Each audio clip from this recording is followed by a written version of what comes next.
اعوذ باللہ السمیع العلیم وبوجہہ الکریم وسلطانہ القدیم من الشیطان الرجیم من ہمزہ ونفخہ ونفثہ بسم اللہ الرحمن الرحیم۔ رحمت عالم، پیج نمبر 17۔ ابو طالب کی پرورش میں حضرت عبد المطلب نبی صلی اللہ علیہ وسلم کے دادا، جب ان کی وفات ہو گئی تو خود حضرت عبد المطلب نے ہی یہ مشورہ کیا، بلکہ ذمہ داری لگا دی ابو طالب کی کہ آپ اپنے بھتیجے کو پالیں گے، اور انہوں نے اپنے باپ کی لگائی ہوئی ذمہ داری کو کما حقہ پورا کیا۔ بڑی خوش اسلوبی سے آخری زندگی کے لمحوں تک اس بات کو، اس کام کو بہترین سر انجام دیا۔ انہوں نے اپنے بھتیجے کو بڑے لاڈ اور پیار سے پالا، اپنے بچوں سے بڑھ کر ان کے آرام کا خیال رکھا، ہمیشہ ان کے ناز اٹھاتے، اور سب سے بہترین جو چیز ہے انسان کی زندگی میں عزت، جس طرح دادا عبد المطلب اپنی زندگی میں اپنی نشست پر اپنے پوتے کو بٹھاتے، اسی طرح ابو طالب بھی اپنی جگہ پر اپنے اس بھتیجے کو بٹھایا کرتے، اور لوگوں میں بیٹھتے وقت اونچی جگہ پر، کسی مرتبے اور عزت والی جگہ پر ہی آپ کو بٹھاتے۔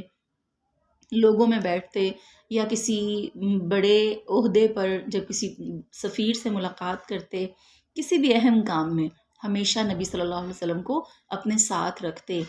اور اسی طرح آپ ایک تاجر تھے، اور ایک مرتبہ کا واقعہ ہے کہ وہ تجارت کا سامان لے کر ملک شام کی طرف جا رہے تھے، تو آپ صلی اللہ علیہ وسلم نے بھی ساتھ چلنے کی خواہش کی۔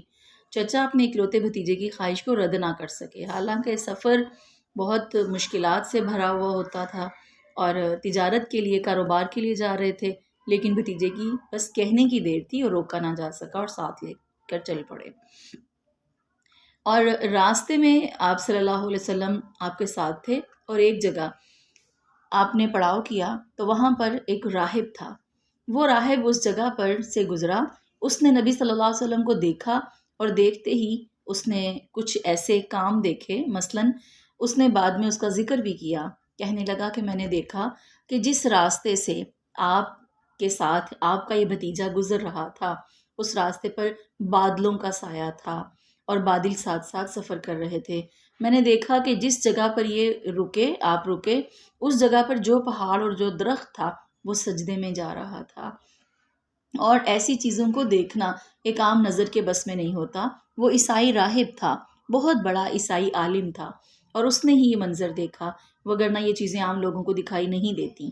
اور اس نے رستے میں ہی ذکر کیا ابو طالب سے کہ میری بات مانیں، آپ ان کو لے کر واپس چلے جائیں اور ان کی حفاظت کا بندوبست کریں، ان کو دشمنوں کے نرغے سے الگ رکھیں، اور عام لوگوں میں بھی ان کو نہ لے کر جایا کریں۔ یہ بات سننا تھی تو آپ نے رستے ہی سے اپنے بھتیجے کو اپنے ساتھیوں کے ہمراہ واپس بھجوا دیا۔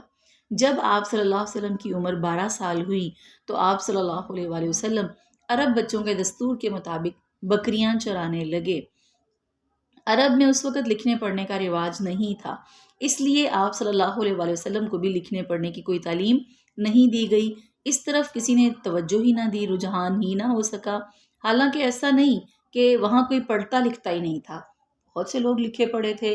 حضرت ابوبکر صدیق بھی اپنے وقت میں لکھنا پڑھنا جانتے تھے، حضرت عمر فاروق بھی لکھنا پڑھنا جانتے تھے، بہت سارے صحابہ تعلیم یافتہ تھے۔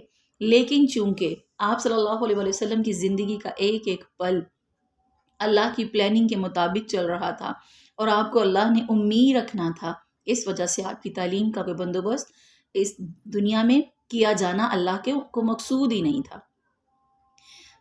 اور اس کے علاوہ بکریاں چرانے کا جو سلسلہ تھا، بکریاں چرانا تمام انبیاء کا دستور رہا۔ نبی صلی اللہ علیہ وسلم خود فرمایا کرتے تھے کہ میرے اور میرے تمام انبیاء ساتھیوں نے ہمیشہ اپنی زندگی میں بکریاں چرائی۔ یہ بھی کوئی عام سی بات نہیں تھی کہ بکریاں چرانا بظاہر ہمارے ہاں ایک عام سا کام ہے، اور ہمارے ہاں صرف اس کو ایک کاروبار سمجھ کر اگنور کر دیا جاتا ہے یا غیر اہم سمجھا جاتا ہے۔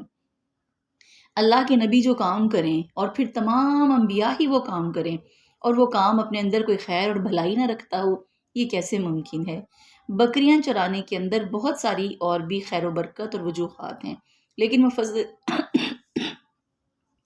مفسرین اس کی بہت بڑی وجہ یہ بتاتے ہیں کہ بکریاں، خاص طور پر بکری ایک ایسا جانور ہے جو منہ اٹھا کے چل پڑتی ہے، جو منظم نہیں رہتی. بہت سارے دوسرے جانور جو ہیں وہ منظم رہتے ہیں، لیکن بکری کا شعار اور طریقہ زندگی کچھ اس طرح سے ہے، وہ بار بار کھاتی ہے، بار بار ہلتی ہے اور منظم نہیں چلتی. اس کو منظم کرنا اور اس کو ترتیب سے رکھنا ایک بہت جان جوکھوں کا کام ہوا کرتا ہے.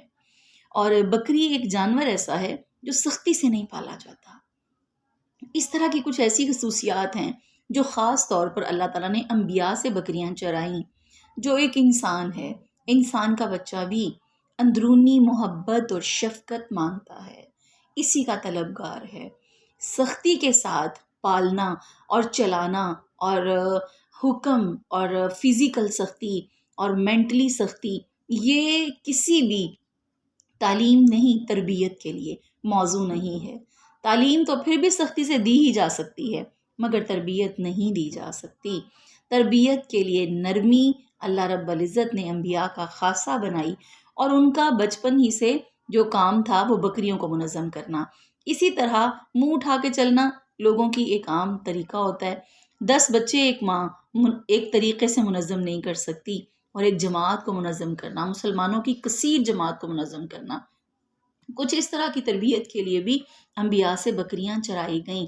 اور اسی طرح نبیوں کی زندگی کا ہر کام بہت اعلیٰ مقصد کے لیے ہوتا ہے. اب آپ کو ان پڑھ رکھنے کی وجہ کیا تھی؟ اگر کوئی آپ کا استاد ہوتا تو کیا وہ آپ سے زیادہ باعزت ہوتا؟ اور استاد کا مرتبہ ہمیشہ طالب علم سے بلند ہوتا ہے، اور اس کی عزت کرنا طالب علم پر فرض کے درجے میں ہوتا ہے، کہ اس کے لیے فرض ہوتا ہے کہ وہ استاد کی عزت کرے. اب ان دونوں کاموں کو چونکہ نبی صلی اللہ علیہ وآلہ وسلم کے ذمہ داری میں نہیں رکھنا تھا.